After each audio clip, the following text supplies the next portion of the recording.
once again from a secret location hidden deep in the bowels of downtown St. John's, Newfoundland, comes In the Library of Graphic Literature with your host, me, Wallace J.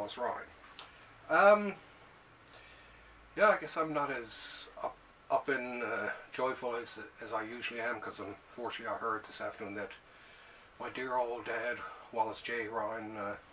died this afternoon at the age of 87, so this show I'm dedicating to him.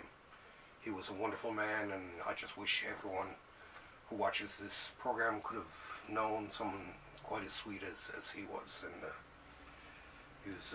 he made me everything that I am today. Anyway, this is for you, Dad. Okay, this is difficult. Okay, first off, we have from the fine folks at the Library of American Comics, Baron Bean. This is year 3 of the classic George Herriman strip. I kind of like this format that they have. It's very strange for cartoons, but it actually works out perfectly in a lot of ways. And the reproduction actually is very, very good on some of these strips, you know, to think that, you know, these, I don't know if these are taken from proofs or whatever, but compared to some things I've seen from some people, pretty good. So, Baron Bean. Oh, hang on a sec, let's grab ourselves I almost forgot my razor blade for cutting open things. So definitely a must buy there. I'm going to leave my special thing towards the end. Here we have from the fine folks at Vanguard the Wally Wood Christmas Book. Now this is pretty cool because it's like a collection of cards and artwork that he did for Christmas and stuff like that. It's only a very short book, but for any of you fans of Wally Wood, you have to add this to your collection. He did some really, really cool stuff. Merry Christmas! So yeah, nice little job from Vanguard. Excuse me, thank you very much. Now, onwards and upwards. What's next here? Ooh. From PS Artbooks comes yet another mystery book. This one is Mr. Mystery, Tales of Horror and Suspense. Woo! These are from, it's a Key magazine.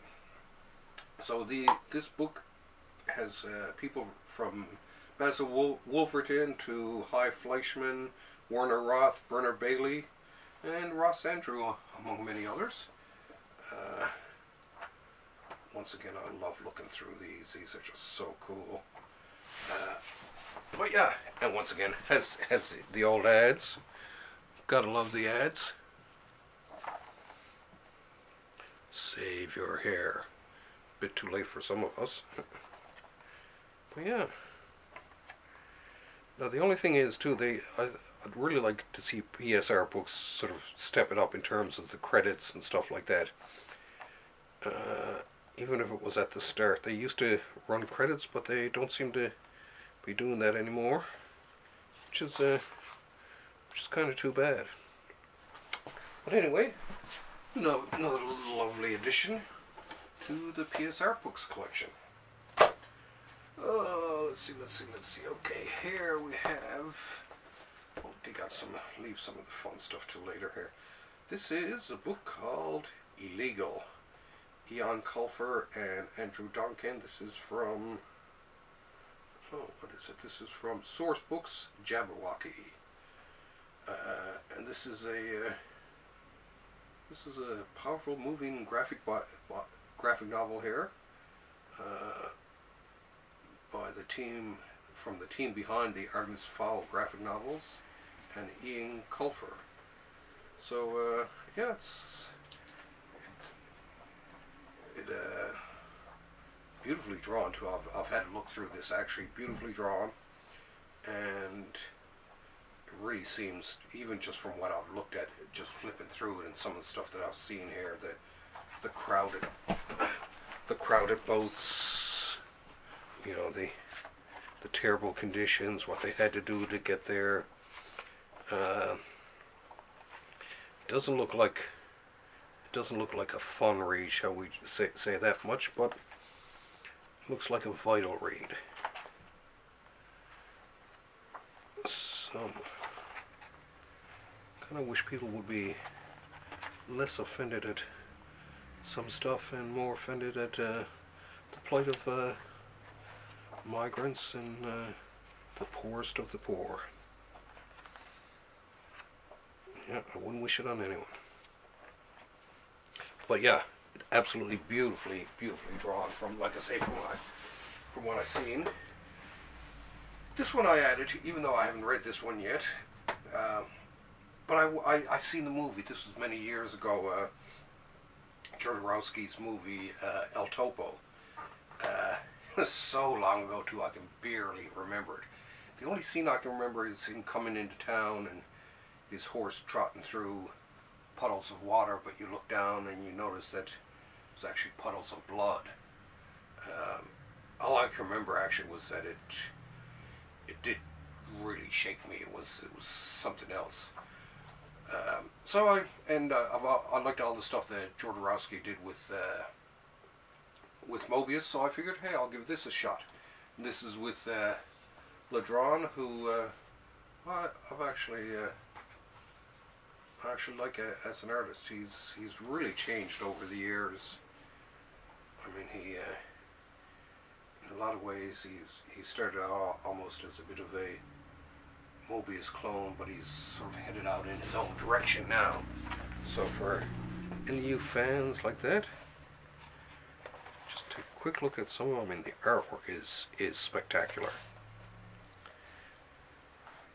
I don't know what the story is like, but the artwork, just even flicking through it, looks pretty cool. It's funny, this flying bird here too, that reminds me of the book he did with Mobius, The Eyes of the Cat. But yeah, looks like it's going to be an interesting read there, folks. So, the Sons of El Topo. Now, let's get into probably our last book here so far in terms of the normal books that I bought today. This, of course, is another Marvel masterpiece. A Marvel Masterworks, sorry, but a Marvel masterpiece. This is volume 20 of Amazing Spider-Man. So, funny enough, I wasn't a big Spider-Man fan when I was growing up. I did read actually Marvel Team Up, and I actually collected Marvel Team Up, and I loved the TV series from the 60s, but beyond that, I wasn't as big a Spider-Man fan, say as my good buddy Jason Conway. But you know, I liked it, and I did, of all of these, even just glancing over them, I mean, none of these look familiar at all, but I know I did have one thing from this, and the one thing I did have, it's spitting through here. Oh, it must be this year. Out of all the comics in here, the one comic I did have was Spider-Man Annual number 14. And of course, the reason I had that one was because it was by Frank Miller. Of course, I was a big Miller fan at the time. I haven't read it since way back then, but it looks pretty cool. I can remember liking it at the time too. So yeah, this is going to be an interesting read, because I mean, like I say, a lot of these stories I have never read. So I'll give it a good shot, see what I think. Look at that there. Some Jim Mooney. But yeah, sort of different variety of artists from John Romita Jr. Although, to be quite honest, I'm not a big fan of, or wasn't a big fan of John Romita Jr., his early stuff. When he got into his more stylized style, I actually began to really like that. So, But yeah, and there's a John Byrne in here too. Ooh, and an Alan Weiss. I didn't know that. Okay. Yeah, and Keith Pollard. Yeah. So yeah, good, nice range of people anyway. So now I'm sure, of course, all you Spidey fans will be running out and getting this regardless, just because, well, it's Spider-Man. But anyway, yeah, it looks pretty good. So I'd put that at the top of my list there from all of this week's stuff. Now what else? What else? Oh yes. Now the one thing I did get this week, which is not a book, but I thought I'd share it with all you fine folks out there. I got this week the Mind Management record and book set, comic book set. This is now I haven't opened this too. Actually, I'm opening it here live on tape for everyone there to see. This sort of mimics the good old-fashioned record and comic things you used to be able to get in the 70s from various publishers. I mean, I remember seeing Marvel ones and DC ones. Let's have a look here first. I love this packaging. He also did a, oh, here we go. He also did a limited edition comic there a few months ago, which I also picked up. These were special, like, special offers and all that. And they're a bit pricey, but I had to because I'm kind of a big fan of Mind Management, so it was just like, I gotta have these, right? So let's see. Okay, we got a postcard. That's kind of nice. And ooh, yeah, and look at this recruitment device, 89 out of 100. Looks like a little sketch there. So that's kind of cool.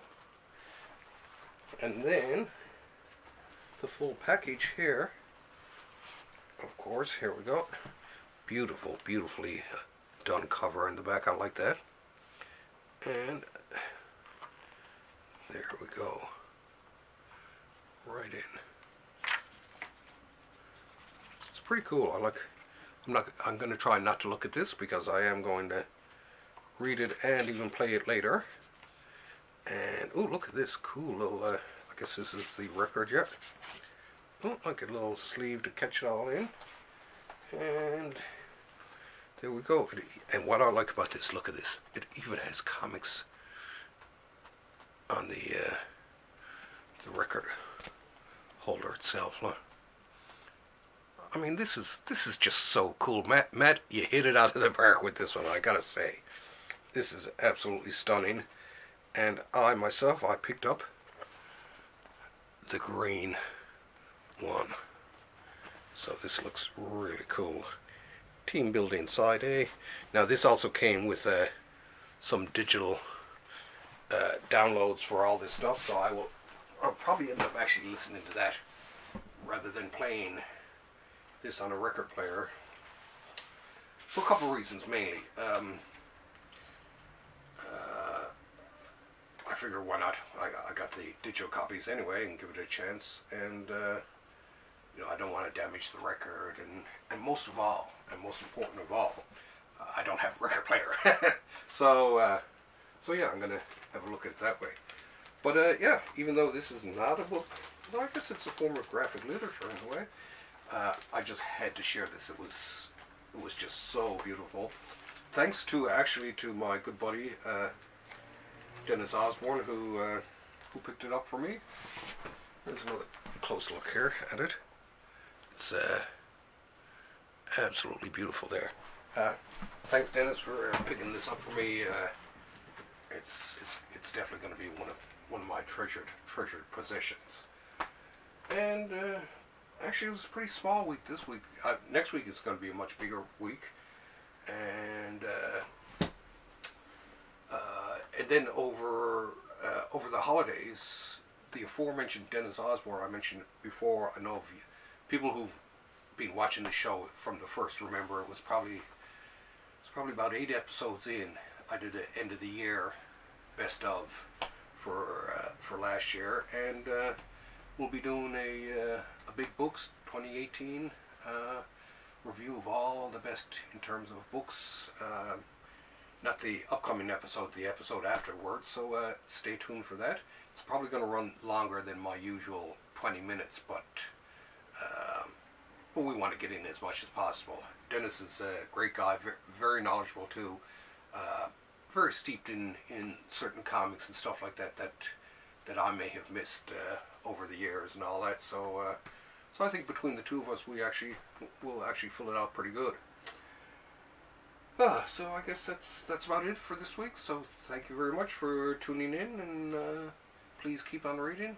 And to all my family and friends out there, and to Dad's family, his friends, and all that, I just have to say he's going to be greatly missed, and I hope he's up in heaven watching this video tonight. That being said, it's time for me to take the boom tube to the source myself. At least that's one good thing. Dad is with the source. Okay, love you all. See ya.